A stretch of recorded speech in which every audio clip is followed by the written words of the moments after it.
Ito ang Presidential Broadcast Service. Radyo Pilipinas. Radyo Publiko ng Bagong Pilipinas para sa Bagong Pilipino. Naghahatid ng mahahalagang balita at impormasyon na uugnay ng pamahalaan sa sambayanan. Tulay sa himpapawid ng serbisyo publiko. Radyo Pilipinas. Radyo Publiko. Ang boses ng Pangulo. At Iloilo. Radyo Pilipinas. 585 AM. Oras sa Radyo Pilipinas, 8:08 sa aga. Nagapanguna nga balita sa syudad, sa mga banwa, sa probinsya sa Iloilo, kagkaingon ng mga probinsya. Mga pananaw sa likod sa mga balita. Inyong batian sa Radyo Pilipinas Iloilo. News! Mga balita na magasikata sa inyong aga. Yung bantayan, yung sunod, yung tipo sa Radyo Pilipinas Iloilo News Team. Gikan sa hulot balitaan. Diretso sa inyong palamatinan. Yari nga! Radyo Pilipinas Iloilo News!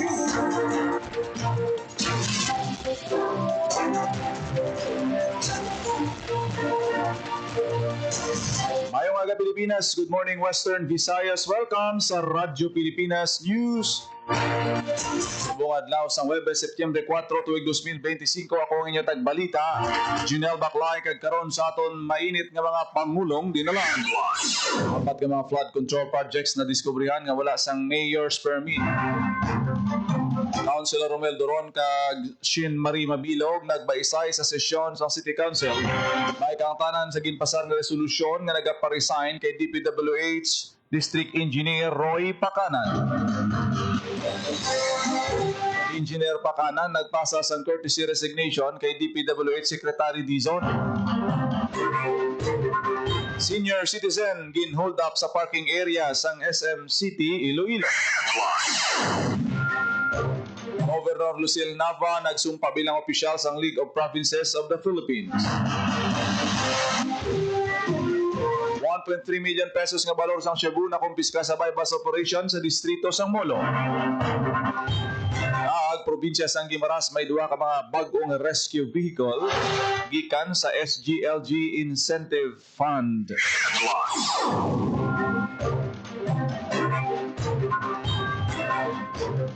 Oras sa Radyo Pilipinas, alas 8:03 sa aga kagkaroon sa detalye sa aton mga balita lokal. Radyo Pilipinas. Radyo Pilipinas News.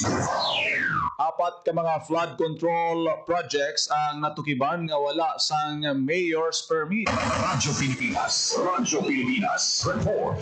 Sa detalye sang balita, Nadiskubrihan nga wala sa mayor's permit ang apat ng mga flood control projects na gin-construct sa St. Timothy Construction Corporation kag Alpha and Omega General Contractor and Development Corporation na ginapanag-iyahan ni Sara Liskaya matapos ginpedalam sa review sa Iloilo City Government paagi sa City Treasurer's Office. Hindi kasunod sa direktiba ni Mayor Royce Adrena sa City Treasurer's Office na ipedalam sa review ang 90 ka ongoing projects ng Iloilo City District Engineering Office na ginpunduhan sa General Appropriations Fund na rin sa tuig 2022 tungtong 2025. Nakakolekta sa 3.1 million pesos na buwis ang Iloilo City Government gikan sa apat ka mga proyekto matapos gininyo sa CTO nga magbayad sila sa ilang tax obligations. Padayon ang City Treasurer's Office sa pagkandak sa on-site monitoring kag inspection sa mga ongoing infrastructure projects sa Iloilo City agad mapasiguro nga nagasecure sa nagataigo nga dokumento kag permit sa mga kontraktor santo sa dayi. Paagi sa inisyatibo ginpahayag ni Mayor Royce Atreñas nga maproteksyonan ang interes ng publiko, mapasiguro nga transparent, science-based kag magpatuman sang husto nga proyekto ang gobyerno para sa pumuluyo. Para sa Bagong Pilipinas, Junel Baclay, Radyo Pilipinas, Radyo Publiko. Radyo Pilipinas. Radyo Pilipinas News. nagbaysay sa sesyon sa Sangguniang Panglungsod, Sanday City Councilor Romel Doron kag Councilor Shin Marie Mabilog may kangtanan sa ginaduso nga resolusyon ni Doron nga nagapanawagan sa pag-reassign o kon pag-resign ni Iloilo City District Engineering Office Director Engineer Roy Pacanan. Pamangkot ni Mabilog si Doron kung ano ang matabo sa resolusyon nga nagapanawagan sa pag-resign o kung pag-reassign kay Pacanan kung halimbawa nga una na nga nakaresign ng opisyal kasunod sa panawagan sa DPWH nga courtesy resignation. Wala naman nagustuhan ni Doron ang tono sa pamangkot ni Mabilog kag iya inigin pauntat. Napilitan nga mag-request sang recess Si Vice Mayor Lovelab Baronda ka nagpasulod sang Sergeant at Arms sagud magkaganhagan ang tensyon kag mapakalma ang mga natungdan sa diin nagpatunga man ang pila ka mga konsyal agud magtambag. Sa video nga kuha sa Radyo Pilipinas Iloilo makita naman ang pagsinabtanay sa pila ka konsyal kag sang vice alkalde agud magpatunga sa mainit nga pagbaisay sang duha ka opisyal. Radyo Pilipinas. Radyo Pilipinas News. ICDEO Chief Engineer Roy Pacanan nagpasa sang courtesy resignation kay DPWH Secretary Vince Dizon. Radyo Pilipinas. Radyo Pilipinas. Detalye sang balita. Nagpasa sa iya courtesy resignation kay Department of Public Works and Highway Secretary Vince Dizon, kay DPWH Director Joel Limpinco, si DPWH Iloilo City District Engineering Office OIC Engineer Roy Pacanan bilang District Engineer sa ICDEO. Sa sulat ni Pacanan, napitsahan sa September 1, 2025, sang iyagin sumitar ang iya resignation kamayan sa panawagan ni DPWH Secretary Dizon na nagapangabay sa pag-resign sa mga opisyal sang ahensya. Una na nga napasa si Pacanan sa iya resignation bago pa man napasar ng resolusyon ng Sangguniang Panlungsod sa sesyon sa City Council nga nagakahulugan na moot and academic ang resolusyon na ginduso ni City Councilor Romel Duron kag ginaprubahan sang konseho. Para sa Bagong Pilipinas, General Baclayo, Radyo Pilipinas, Radyo Public. Radyo Pilipinas. Radyo Pilipinas News. Senior citizen gin-hold up sa parking area sang SM City. Radyo Pilipinas. Radyo Pilipinas. Report. Sa balita ni Paul Tarosa. Na-hold up ang 61 anyos ng babae sa parking area ng SM City, Iloilo, Barangay Bulilao, Mandurriao, Iloilo City. Base sa report sa kapulisan, gintayan sa suspect. Ang biktima kay ginpandaman hindi magsinggit mao kwarta lang ang iya tuyo kuhaon. Ginhatag sang biktima sa suspect ang wallet niya nga may 50,000 pesos, $200, €100, ATM kag mga IDs. Ang suspect nakasopsok sang duha gray nga t-shirt, 5 feet ang tinaason kag ginabuluban ta 20 anyos ang pangidaron sa karon may person of interest na ang kapulisan kay nagapadayon ang ila hot pursuit operations. Para sa Bagong Pilipinas, Paul Tarosa, Radyo Pilipinas, Radyo Publiko. Radyo Pilipinas. Radyo Pilipinas News. Nagsabra na sa 906 kapamilya o kon 3,927 katawo sa Negros Occidental ang apektado sa pagulan dala sa habagat. Sa pinakauli nga datos sa Provincial Disaster Risk Reduction Management Office Negros Occidental, pinakaapektado ang Kabangkalan City nga naglabot sa 599 kapamilya ang napektuhan. Apektado man ang 130 kapamilya sa La Castillana, 116 kapamilya sa La Carlota, kag 31 kapamilya sa Pontevedra. Nagapadayon tugtog karon ang hugot ng pagbantay kag pag-alalay sang PDR Rainbow Negros Occidental sa epekto sa habagat sa Bugos nga probinsya. Radyo Pilipinas. Radyo Pilipinas News. Governor Lucille Nava sang Guimaras nagsumpa bilang opisyal sang League of the Provinces of the Philippines. Radyo Pilipinas. Radyo Pilipinas. Report. Sa detalye sang balita ni Paul Tarosa. Nagsumpa si Guimaras Governor Maria Lucille Nava siya katungdanan bilang auditor sa League of Provinces of the Philippines sa giniwat nga oath-taking sa Kalayaan Hall, Malacañang Palace, gin-administer ni President Ferdinand Marcos Jr. Si Governor Lucille Nava nagupod sa oath-taking kauban ng mga bagong opisyal sa LPP nga mo ang national organization sa 82 ka provincial governor sa pungsod. Ang LPP may dako nga bahin sa pagpabatod sa local governance sa pungsod. Tungod nga kabahin na si Governor Nava sa pamunuan ng League of Provinces of the Philippines, ginalauman nga magabukas ini sa mas madabo nga oportunidad para sa pag-uswag kag mas maayo nga serbisyo para sa probinsya sang Guimaras. Para sa Bagong Pilipinas, Paul Tarosa, Radyo Pilipinas, Radyo Publiko. Radyo Pilipinas. Radyo Pilipinas News. 1.3 million pesos nga shabu na kumpiska sa bypass operation sa distrito sang Molo. Radyo Pilipinas. Radyo Pilipinas. Report. Sa detalye sang balita. Arestado sa Regional Police Drug Enforcement Unit 6 ang duha ka nagaduso sa iligal nga droga sa ginpatigayon nga bypass operation sa Zone 6, Barangay Boulevard, Molo, Iloilo City. Ang mga suspect ginkilala nga Sanday alias Toting, 42 anyos, kaysa ka minor de edad, malun sa residente sa Maray Rizal, Estanzuela, Iloilo City. 200 grams ang shabu nga nagabalor sa 1.3 million pesos ang nakumpiska sa mga suspect. Sunod kay Police Regional Office 6 Director Brigadier General Josefino Ligan ang madinalagon nga operasyon nagkapakita lang kung anong kaagresibo ang kapulisan matapuson ang problema sa illegal nga droga sa Western Visayas. Magapadayon ng PRO6 sa paglagas sa mga nagaduso kag sa bulig sang pumuluyo, matinluan ng Western Visayas batok sa illegal nga droga. Para sa Bagong Pilipinas, Paul Tarosa, Radyo Pilipinas, Radyo Publiko. Radyo Pilipinas. Radyo Pilipinas News. Nagpadulong sa talatapan ni Iloilo City Mayor Raisa Trenia sa mga personnel sa Radyo Pilipinas Iloilo para magpatigayon sa courtesy visit kag magatag pagtahod subong man pagtamyaw sa katungdanan sang bag-o nga alkalde sa siyudad sang Iloilo. Ginpalabot sa Radyo Pilipinas kay Mayor Trenia sa mga pulisa kag programa sa istasyon labi na mga programa sang gobyerno nasyonal kag sang presidente para sa benepisyo sang mga Pilipino. Handa man ang Radyo Pilipinas nga magbulig sa pagwaragwag sa mga maayo nga proyekto kag programa sang lokal nga panguluhan sang siyudad. Radyo Pilipinas. Radyo Pilipinas News. Probinsya sang Guimaras may duha ka mga bago nga rescue vehicle gikan sa SGLG Incentive Fund. Radyo Pilipinas. Radyo Pilipinas. Balita ni Paul Tarosa. May duha ka bago nga rescue vehicle sa probinsya sa Guimaras salin sa nadagang incentive sa provincial government matapos makapasa sa 2024 Seal of Good Local Governance sa Department of Interior and Local Government. Ang blessing kag inaugurasyon sa bago nga mga salakyan ang ginpangunahan ni Governor Lucille Nava, Vice Governor Cecil Gumaring kag DILG 6 Director Juan Jovian Ingeniero kay mga stakeholders sa Kapitolyo Provincial sa Guimaras. Ginakalipay ni Governor Nava ang pagkilala nga nabaton sa probinsya, nagapakita sang commitment sa gobyerno provincial sa good governance kag disaster resilience. Ginpasiguro sa opisyal nga may pagkilala man kung wala, magapabiling nga sincero ang probinsya nga ipatuman ang good governance. Naibaluan 3 milyones pesos ang insentibo sa probinsya kag nagdugang ang provincial government sa 200,000 pesos para mabakal ang duha ka salakyan nga gamiton sa Provincial Disaster Risk Reduction Management Office sa rescue kag response operations. Para sa Bagong Pilipinas, Paul Tarosa, Radyo Pilipinas, Radyo Publiko. Radyo Pilipinas. Radyo Pilipinas News.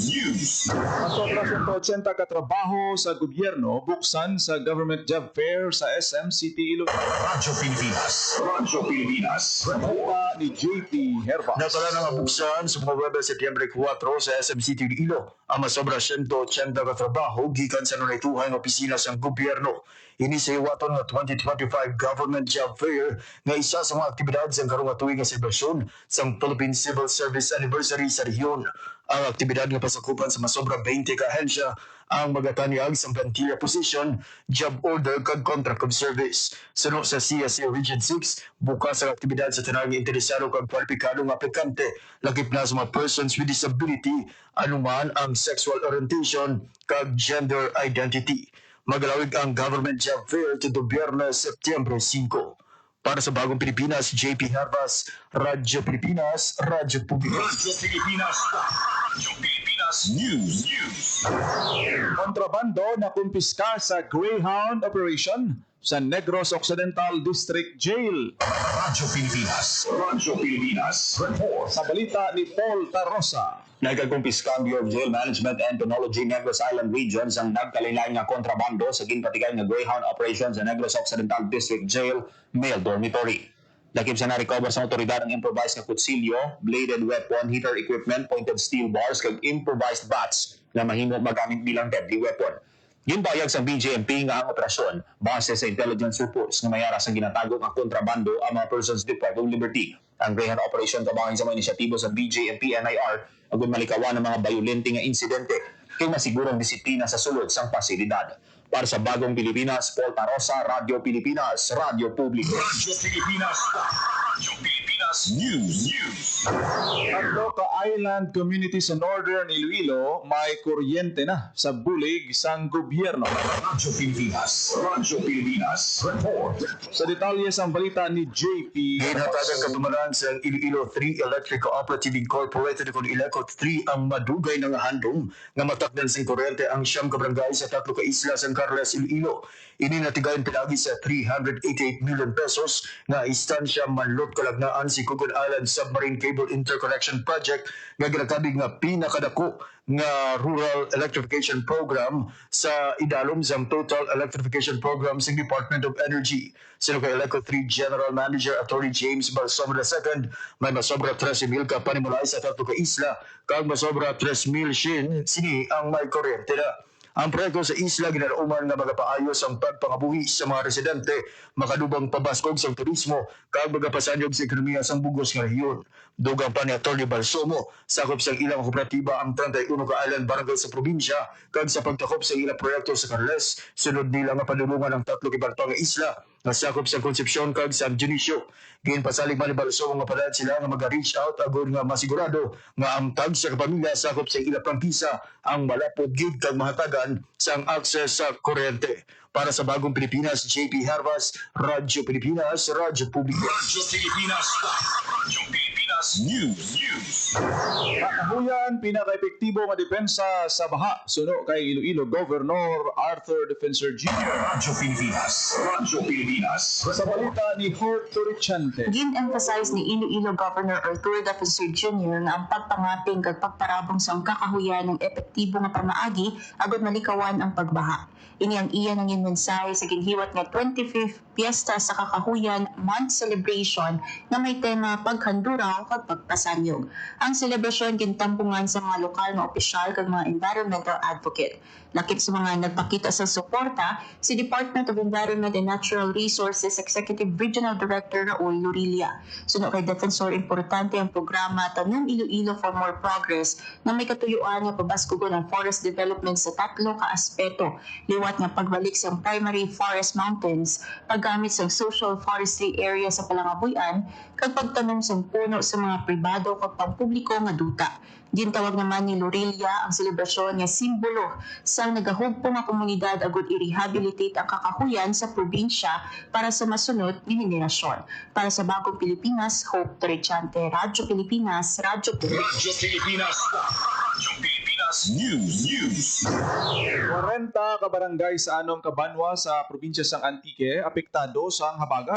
Radyo Pilipinas. Radyo Pilipinas. Report. Sa detalye sang balita. Sandig sa ginpagawa nga progress report sa Antique Provincial Disaster Risk Reduction and Management Office, naglabot na sa 40 ka barangay gikan sa Anong Cabanwa sa probinsya sa Antique ang apektado sang habagat ug ginpabaskog sang low pressure area. Sunod sa PDRRMO, 13 ka barangay ang apektado sa Patnungon, 9 sa San Jose de Buenavista, 8 sa Hamtik, 5 sa Tobias Fournier, 3 sa Aninii, kag 2 sa San Remeo. Sa karon ana na sa 1,487 ka pamilya o kung masobra sa 4,800 ka tawo gikan sa nasambit nga mga banwa ang apektado sa malain nga tiempo. 1,526 ka tawo ang gindala sa evacuation centers kalabanan na balhag sa San Jose kag Patnongon. Nagapabilin naman sa blue alert ang status ng Antique Emergency Operations Center para sa sige-sige nga end-to-end monitoring kag real-time reporting. Para sa Bagong Pilipinas, Hope Torrichante, Radyo Pilipinas, Radyo Publiko. Radyo Pilipinas. Radyo Pilipinas News. Four most wanted person sa Western Visayas arestado sa Makato, Aklan. Radyo Pilipinas. Radyo Pilipinas. Report. Sa detalye sang balita ni Paul Tarosa. Arestado sa Makato Municipal Police Station ang top 4 most wanted person sa barangay poblasyon Makato, Aklan. Ang suspect inikilala nga si alias Joe, 31 anyos, kag residente sa Makato, Aklan. Ang suspect nagapangatubang sang kaso na 3 counts of rape. Sino kay Police Regional Office 6 Director Brigadier General Josefino Ligan, dalayawon ang dedikasyon sa kapulisan nga madakop ang wanted person. Ginpasiguro ni Ligan nga nagapabilin nga komitido ng kapulisan sa pagpatuman sang layi para sa malinunggang nga tawhay nga Western Visayas. Para sa Bagong Pilipinas, Paul Tarosa, Radyo Pilipinas, Radyo Publiko. Radyo Pilipinas. Radyo Pilipinas News. Sa ikaduha nga kay Ginan, ginkilala ang Iloilo Science and Technology University o kon ISATU may 3-star ranking o kon rating sa QS Stars rating system. Sa pre-opening conference for faculty para sa first semester sa academic year 2025-2026 nga nag-highlights ang ginpromisa sa Universidad sa Innovation and Excellence, ginpadunggan sang ISATU ang 3 ka teams nga yara sa likod sang top 100 placements sa World University Rankings for Innovation. Ang awarding ceremony giniwat sa Grand Sing Imperial Hotel Iloilo City. Ang 3 ka kategorya amo ang masunod rank 35 sa funding for sustainability. Nalabot ini sa idalom sa pagpanguna sa mga leader ng Sanday Engineer na si John Transe kag Dr. Olive Joy Abing nga nagapakita sa mabakod nga promisa sa universidad sa mga inisyatiba sa tayuyon nga pag-uswag. Rank 59 sa University Brand and Reputation naging panguna ni Dr. Heinz Gumakil bilang project leader, suportado ni Information Officer 3 Lucel Haspe. kag iban pa nga mga information officers. Subong man ang rank number 73 sa entrepreneurial spirit sa pagpanguna ni Dr. Maria Cora Biton bilang project leader nga nagapakita sang dedikasyon sang institusyon sa pagpasanyog sang inobasyon kag pagnegosyo sa academic nga komunidad. Ang World University Rankings for Innovation nagakilala sa mga institusyon sa mas mataas nga edukasyon sa bugos nga kalibutan nga nagapakita sa pinasahi nga performance sa pagduso sa inobasyon, sustainability kag pagnegosyo.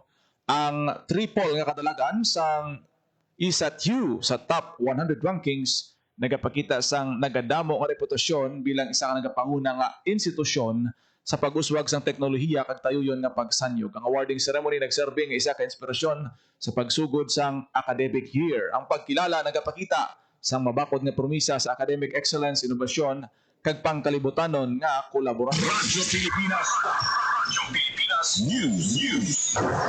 Island Clean-up Tour Guiding Competition pila sa mga aktibidad sa iwaton nga Tourism Week sa Boracay Island. Radyo Pilipinas. Radyo Pilipinas.